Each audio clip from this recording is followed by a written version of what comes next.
Hi, my name is Compton. I'm a Chicago-based fashion and costume designer and teacher, and today I'm going to show you how to make a tote bag. Here's the finished product, and I will lead you through all the steps of measuring, cutting, and sewing this together. It's super easy, don't be intimidated. So here we go.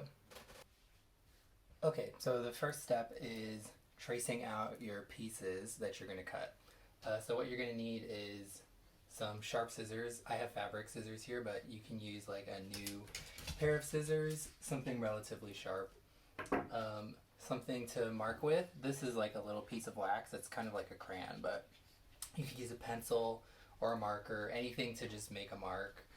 And then a ruler. These gridded clear rulers are pretty great if you have one, but any ruler is fine. And then your fabric. So here I have a cotton fabric. It's non-stretch. It's important that it's non-stretch because it needs to be able to hold things and support the weight of whatever you put inside this bag. I just got this on Amazon. You can just like Google cotton fabric or any fabric store will have this. It can be in any color you want. You could use a sheet or a curtain, anything, as long as it's just not stretchy. So we're going to trace the bag and the straps. I'm going to do 2 straps. You can do 1 strap if you want to. So for the size of the bag, that's totally up to you, the dimensions, but I'm just going to use this book, this like huge book that I have to trace for the size of this bag.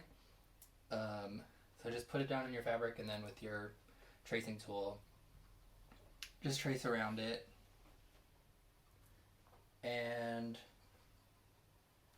I'm using this book because it has straight edges, so it makes this a lot easier, but you can also just do this with your ruler and make the bag whatever size you want. Okay, so you've got it traced. Then what I'm going to do is flip this book up vertically and trace it again, and you want to have it lined up at the top of where you traced it before. So this is so that when you sew it, you can just fold it in half and sew up the sides. And it's connected at the bottom without a seam, and that will make the bag a lot sturdier.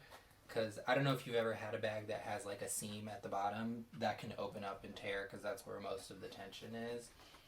Okay, so now you have like this big rectangle, and the next thing I'm going to do is add seam allowance to this bag.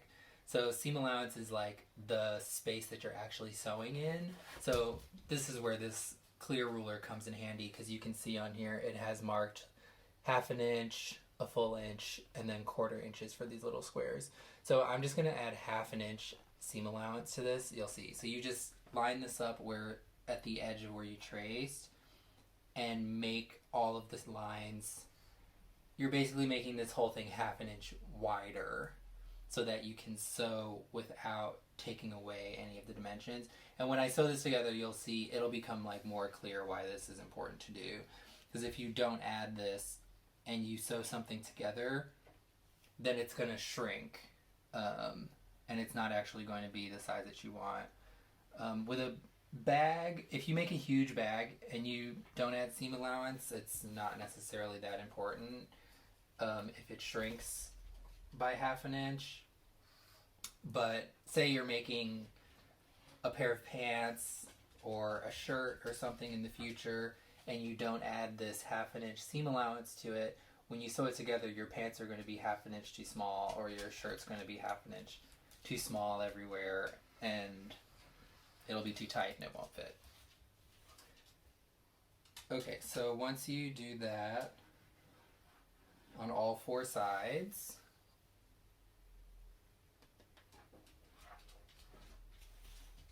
the basic part for the bag itself is ready. And next you're going to do the straps. So I'm going to make my straps basically the size of this ruler. It's 2 inches wide. I think that's a good strap size, but again, you can make your straps as wide as you want and as long as you want. I think I'm going to do about 20 inches long. Again, that's totally up to you if you want a really long strap or a really short strap. So something that I should mention is you should make sure that everything you're doing is going parallel to the edge of the fabric. So on whatever fabric you buy, you'll see on one edge there's kind of this like thicker fused edge, and that's called the salvage edge of the fabric, and that's basically the vertical. So if you're making something, you want to make sure that everything is parallel to that, just so it doesn't stretch out too much.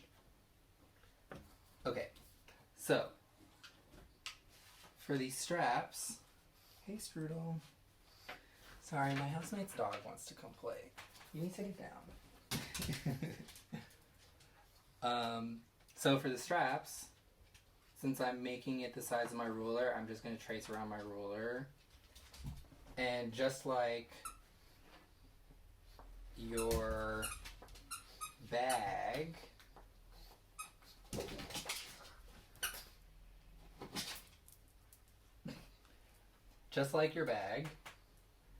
you are going to also double this. So I'm going to trace around my ruler. My ruler is already 20 inches, so I'm just going to trace around it.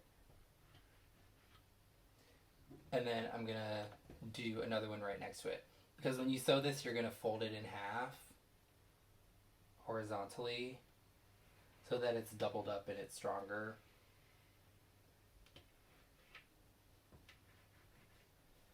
Okay. And then just like with your bag, you want to add 1/2 inch to all the edges so that you can sew it together without it shrinking.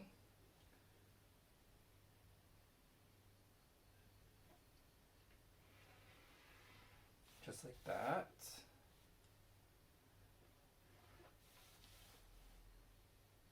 Yeah. And again, you can cut out 1 strap or 2. That's up to you. I'm going to do 2 straps. And so then the next one is exactly the same. Just trace around whatever you're using to make your straps.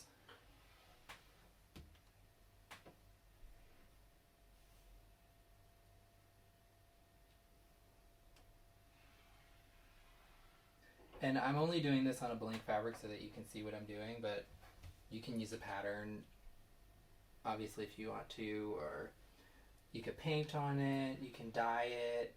That's what's great about this kind of like blank cotton stuff. You can do whatever you want. This fabric specifically is called muslin, M-U-S-L-I-N, or calico, like the cat. Okay, so now that I have everything traced, I'm going to cut it out. So like I said, I'm using fabric scissors, so these are really sharp, and the way that you can tell that they're fabric scissors is they have this kind of like straight curve that goes into it, and I will show you why. So basically when you're cutting fabric, this is really important. Don't cut fabric holding it up. It needs to be flat on the table. Don't cut in the air. It's easier to cut standing up, or if you have to cut on the floor, that's fine too. But don't cut like sitting, because it's hard to get a straight line. And you also want something to hold the fabric in place. I have these weights that are made for this that you just put down, and it just helps to keep the fabric where it needs to be. But you could also use anything heavy, like books or cans of soup, anything really. So I'm just going to cut this out really quick. So you can see what I mean. So when you're cutting fabric, you want to keep your scissors on the table. You keep like the point on the table. You never lift them up. That's so you can get a straight line. So I will show you what I mean. You keep it on the table and you cut and go forward.